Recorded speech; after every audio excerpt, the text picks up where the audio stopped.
K975, real hip hop and R&B. I am Mir.I.am, and I have been joined on the line by, I'm going to be honest, one of my favorite governors in the whole United States. Okay, he's already making history himself, the 63rd governor of Maryland, first ever black governor of Maryland, and the only black governor in the United States. And you've done so many things. You're a Rhodes Scholar, you're a veteran, you're a best-selling author. Now, the great state of Maryland, I have ties to. I graduated from Springbrook High School in Silver Spring, and I went to Montgomery College in Rockville, and my parents still live up there in the Baltimore area. So when I told them I was interviewing you, they were super excited. Oh, you're one of us. You're one of us. I love it. Almost. I spent about 7 years up there before I moved. Well, I tell you, you keep killing it, and we're going to take pride for it. We're going to say it's because of your Maryland roots. You know what? That's cool. That's cool with me. So what are we, 37 days away from the election now? That's it. Or as you say in the military, 36 and a wake up. 36 and a wake up. 36 and a wake up. And, you know, right. this honestly, I believe, is going to be the most important election of my lifetime for sure. Yeah. And I really want to make sure that people are really understanding and taking it seriously. So, you know, for those who are tuning in right now, of course, it's North Carolina. We have a huge college audience that's listening right now. Why do you believe that it is important to get involved and to vote? Well, because I want people to remember that everything in your life is a policy decision. You know, when people say, well, it doesn't matter who sits in these seats, you know, I tell them that, you know, literally from the air you breathe, that's a policy decision. The water you're drinking, that's a policy decision. The schools you're attending, that's a policy decision. The way you're policed, that's a policy decision. The neighborhood you live in, the transportation that you have or don't have, these are all policy decisions. And so making sure that we have people who are making the policies who understand the dynamics that exist in so many communities is incredibly important because, you know, come January, we will have a new president of the United States. So it is just important that all of us get out there and make sure that we have someone in there who sees us, who understands us, and is willing to fight for our issues and for our futures. Yeah, that is so true. I don't think people really understand when they become disenchanted and lose faith. Like, we have a voice, we have a say. A lot of the things that we all have issues with in our lives, they are on the ballot. It's the people that you vote in. So that's exactly right. Yeah, that's exactly right. And it's an extraordinary power that we have in this country, where every 2 or 4 or 6 years, depending on the race, you know, we have a chance to make a very real statement about what direction they're going. And, you know, and the reason that I'm so excited to be out here supporting Vice President Harris and making sure that she becomes the next president of the United States is because she's someone who's actually talking in detail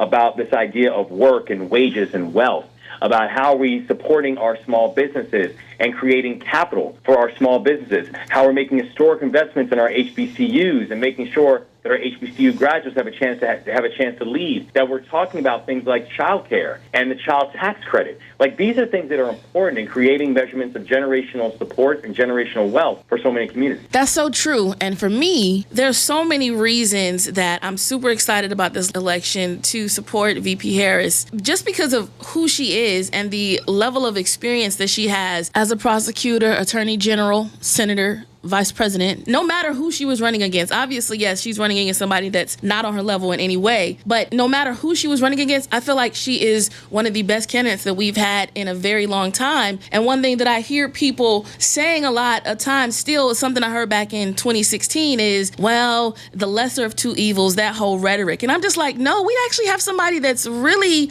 amazing on the ballot. How do you speak to that? I tell people the reason that I'm all in on making sure that she becomes the next president of the United States is not because I'm afraid of the alternative. I actually think it's bigger than that. I believe in her, and I believe in her vision, and I believe in her ability to build the right kind of coalition.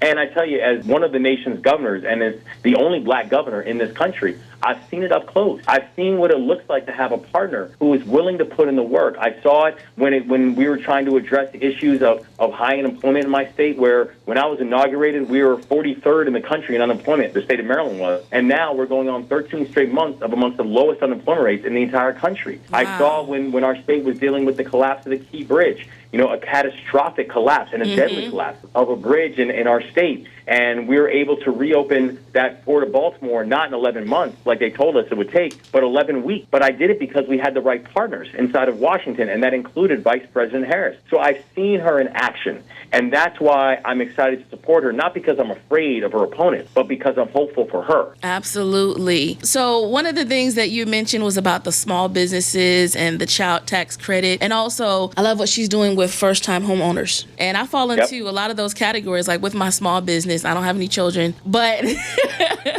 I'm a childless cat lady, and I'll take that, okay? But just speak to some of the other things that you're excited to see Vice President Harris implement in the event that she's elected. I'm excited that she is talking about actually getting capital back to our businesses. When we talk about this that it really is about work, wages, and wealth. And that means when we're talking about work, it means getting people back into the workforce, making investments in childcare so we can get parents back into the workforce, making investments in apprenticeship programs and trade programs, because even if a person chooses not to go to a four-year school, we need to make sure that there's real economic pathways for them too. Making sure that we're focusing on raising wages, because people should not be disincentivized to work. And if you have people who are working jobs, and in some cases multiple jobs, and still living at or below a poverty line, you're disincentivizing work. And when we're talking about wealth, it does mean things like making people homeowners. It does mean things like getting people liquidity who are small business owners.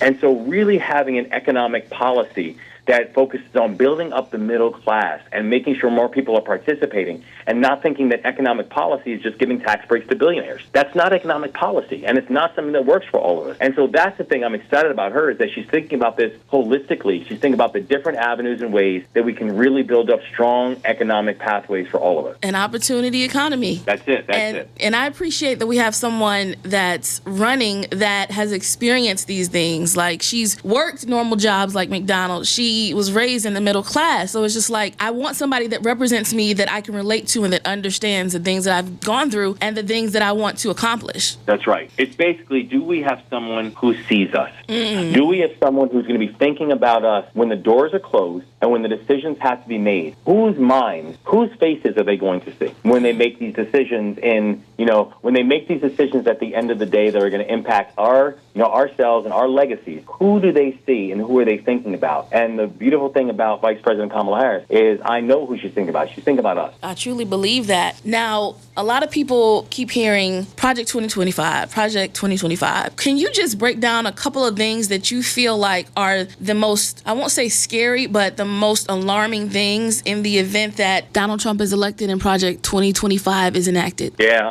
I can tell people, I have had a chance to go over this entire document, and it is a terrifying document. It's a terrifying document because it talks about things like the criminalization of reproductive health and reproductive rights. It talks about things like the gutting out of mid-level government jobs that are supposed to be non-political jobs, that they are going to be gutted and put in with political appointees. That it's talking about things like reducing support for working families and making it harder for people to be able to get a wage that actually supports them and their families. It talks about things like making permanent tax cuts for billionaires and for the wealthy. So we're going to have an exploding deficit that will not be able to be addressed for at least a generation. And so I can tell you, this document, for people who believe in real policy that can support working families, for people who believe in creating pathways for work, wages, and wealth, this document is terrifying. And we need to make sure we're doing everything we can to make sure that it never becomes policy. One of the big concerns about this election is the voter suppression that we've seen pop up in a lot of different states, including Georgia. Is there anything that we can do, or what is being done to make sure that this is a free and fair election? Yeah, well, I think the thing that we have to remember is if we show what we need to do is win by such a margin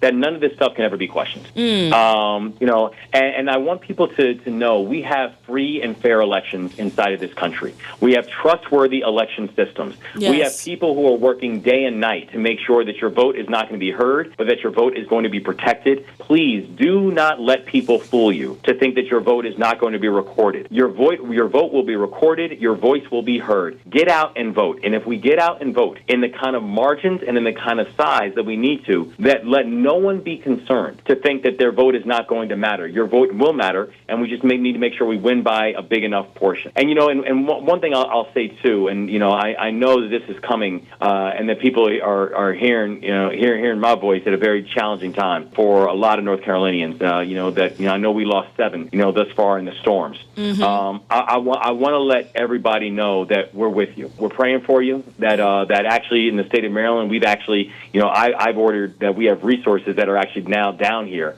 in support and recovery efforts, and we're not going to stop. That our heart truly goes out to the people of North Carolina, and know that for the folks in Maryland, I speak on behalf of every single Marylander that we're with you and we're praying for you. We truly appreciate that, and we're going to do everything we can to make sure that they are going to be okay. It's going to be challenging to rebuild, but I know you know a thing or two about rebuilding. Now, somebody's tuned into this right now, and they're like, you know what? Okay, I'll go vote. I've been convinced. Where's a good place for them to go get registered to vote? And also for those who are registered, a good place for them to check to make sure their registration is up to date and they have not been purged from the polls. And before you answer that, North Carolina, just so that you're aware, registration ends on October the 11th. Early voting starts October 17th through November 2nd, and you can also register to vote and early vote at the same time. Okay, Governor Westmore, where's a good place to go? They go to vote.org. You can make sure you're registered, go get registered, do all the things that are necessary and required to make sure your voice is heard.